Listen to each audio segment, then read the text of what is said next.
asli. Kalau lahir itu dari Indramayu malah. Oh, lahir Indramayu. Indramayu. Oke. Dari keluarga pesisir utara.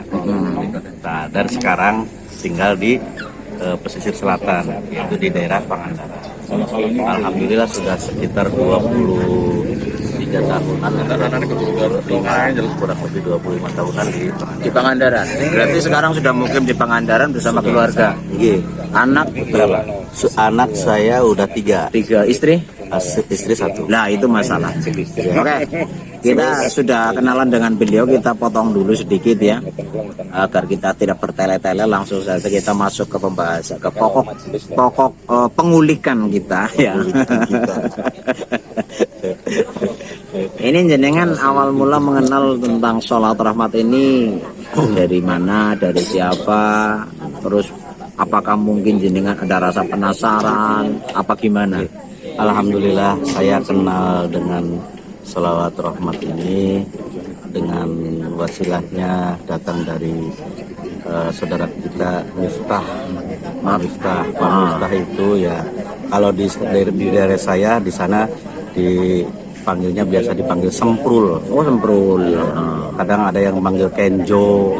Jadi namanya banyak sih memang, tapi yang sering dipanggil oleh kita di sana Semprul. Semprul. Tapi untuk nama aslinya adalah Miftah. Miftah yang sering nama pekennya itu. Nama pekennya Miftah. Kalau panggilan itu mah banyak. Iya. Ada Samprul, ada Kenjo, ada macam-macam lah. Ada Cungkring. Ya, iya. Gitu. Jadi berawal dari situ. Nah, saya juga tadinya belum mengenal sholawat itu belum begitu menikmati, masih baru hanya ya sebatas kilas saja gitu. Iya. Nah, setelah perjalanannya waktu, setelah diijazahan, dan itu juga saya belum mengerti, soalnya pas waktu itu dikenalkan sama Pak Miftah itu atau Pak Saprul itu mengenal dengan jati diri leluhur. Oke. Dengan jati diri leluhur artinya adanya kita itu kan adanya leluhur. Iya, betul. Nah, nenek moyang kita itu siapa, ininya siapa. Iya. Jadi kita diulas sama Mas Saprul itu.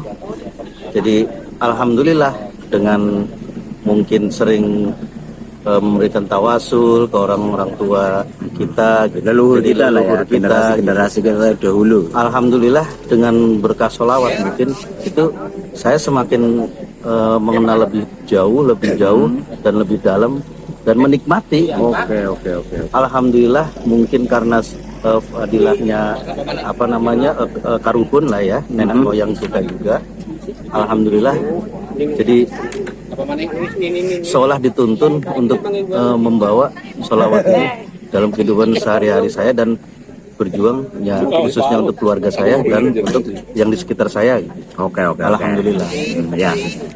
Itu awal kenalnya ya, dari ya intinya adalah beliau Mas Medlani ini ya mengenal tentang sholat itu dikenalkan oleh yang bernama Mas Miftah ataupun panggilannya Saprol, Kenzo, Cungkring, terus yang lain sebagainya lah ya. Mungkin untuk wilayah di Jawa Barat udah pada paham lah ya.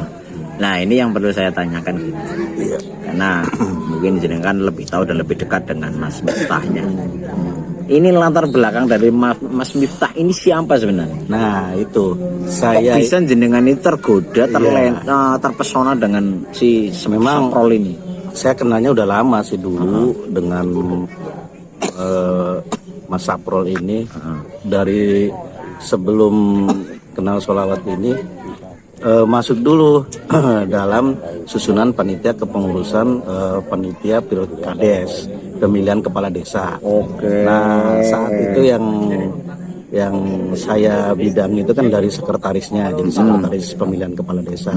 Nah, saudara Miftah ini sebagai anggota lah gitu. Nah, khusus anggota yang bagian menangani khususnya bagian-bagian yang premanisme gitu ya, yang bagian yang mistis-mistis gitu, yang kalau misalkan ada di kepala pemilihan kepala desa itu kan di itunya ada sesuatu lah gitu.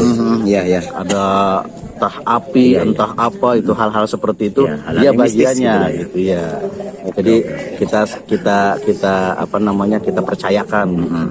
Nah, yang untuk menyusun strategi untuk apa namanya panitian supaya kondusif juga beliau gitu. Alhamdulillah berjalannya waktu ya sudah kenal deket sih ya dulu ini. Tapi belum berbicara masalah sholawat. Belum ya, pada waktu itu belum ya. Belum, baru masih ya biasalah gitu ngobrol. Dia itu seorang preman, Mas. Jadi di lingkungan ini dia ya gimana ya, kalau siapa sih yang nggak kenal saprol gitu panggilannya, itu tukang gelut gitu. Jadi preman. Ini berarti si saprol ini memang kenapa diposisikan di kepanitan pemilihan kepala desa, kenapa diposisikan untuk mengkondisikan preman? Karena memang basic latar belakangnya preman. Betul, teman-temannya itu rata-rata preman semua. Berarti tukang mabok. Tukang Mas saprolnya tukang mabok juga. Iya, saya itu dulu seperti itu melihat awal ininya, dia mah tukang bobok gitu. Reman gitu lah ya, Aremania lah ya. Tapi bukan Arema ya, Reman. Setelah kesini kok berbicaranya tentang sholawat, saya jadi tersentuh. Kok preman berbicara sholawat gitu. Nah di situ makanya saya kenal apa sih iniannya, makanya setelah diijazahan sedikit demi sedikit ya, sambil mempelajari iniannya, mungkin ya hidayah berkah sholawat, alhamdulillah ya menikmati gitu. Setelah perjalanannya. Berarti intinya jenengan begitu mengenal tentang lebih dekatnya kalau tahu udah lama lah ya, lebih dekat untuk jenengan jadi lebih dekat dengan Mas Miftah sampai seperti ini, berarti kan karena berawal dari kepanitiaan di pemilihan kepala desa gitu kan. Nah, dengan berjalannya waktu kok ada seorang preman berbicara tentang sholawat, tentang ibadah, berarti kan mungkin sudah ada kesadaran diri ataupun taubat gitu ya.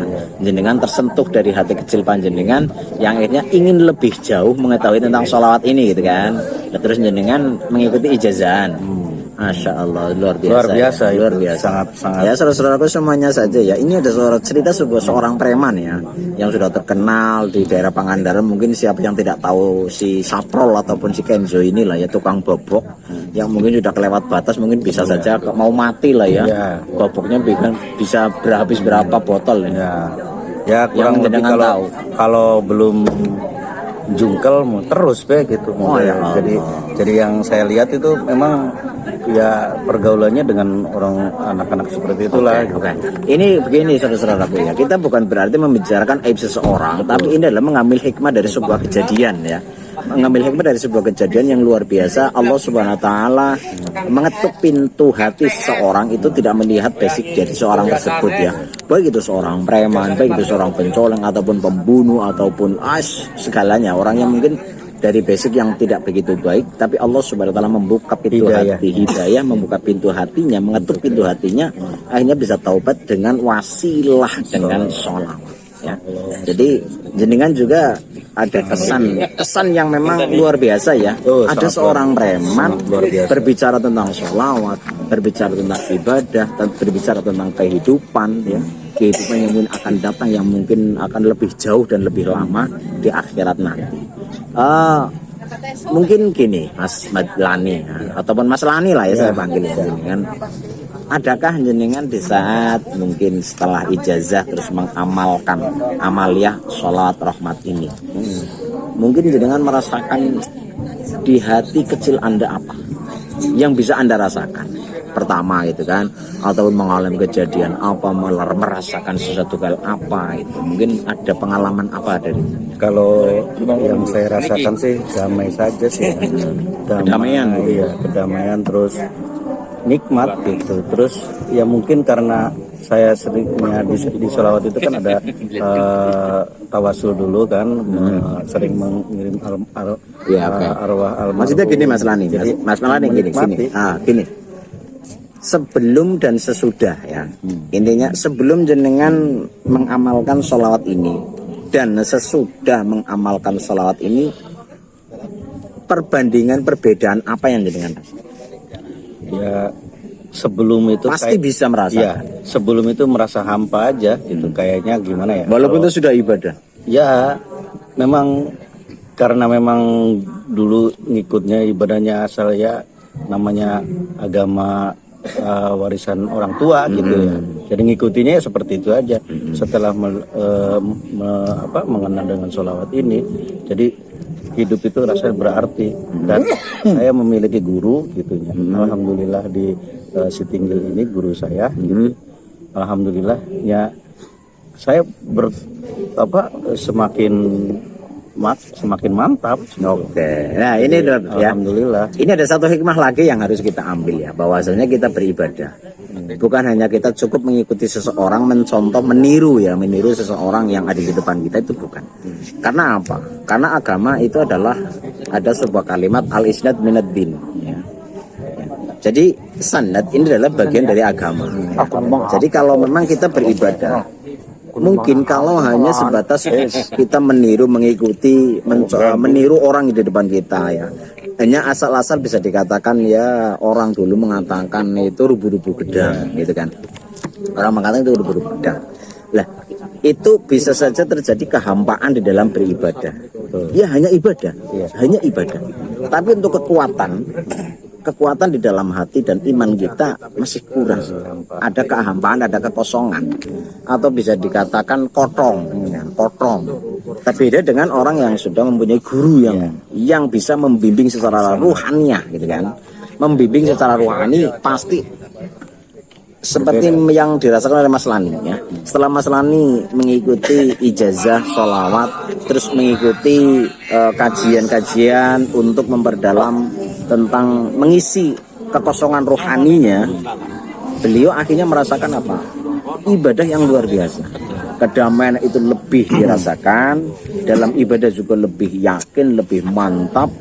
Soro wong Jawa niku lebih gandem paling ibadah gue lebih gandem gitu kan. Dan mungkin ada hal-hal spiritual yang Anda rasakan nggak? Kalau spiritual yang aneh-aneh saya rasakan kayaknya untuk hal yang seperti itu saya mungkin belum terasa ini banget ya. Cuman yang saya rasakan itu kesini itu semakin berkah gitu, semakin barokah. Jadi artinya gini, kita tidak melihat penghasilan berapa, tapi setiap kebutuhan yang kita inginkan dilalahna gitu. Dilalahnya itu ada saja kemudahan. Nah itu yang dinamakan barokahnya mungkin ya, karena berkah itu. Jadi tidak melihat walaupun tidak bergaji ataupun tidak uangnya ini, tapi kebutuhan ininya dilalahnya ada aja gitu, kemudahan. Ya kayak contoh kemarin kan alhamdulillah kita juga pernah beberapa waktu lalu berangkat umroh gitu. Alhamdulillah. Dengan Pak Kiai juga gitu. Alhamdulillah berkah sholawatnya dapat kemudahan. Istri saya gratis, artinya diberangkatkan, saya juga ada jalan.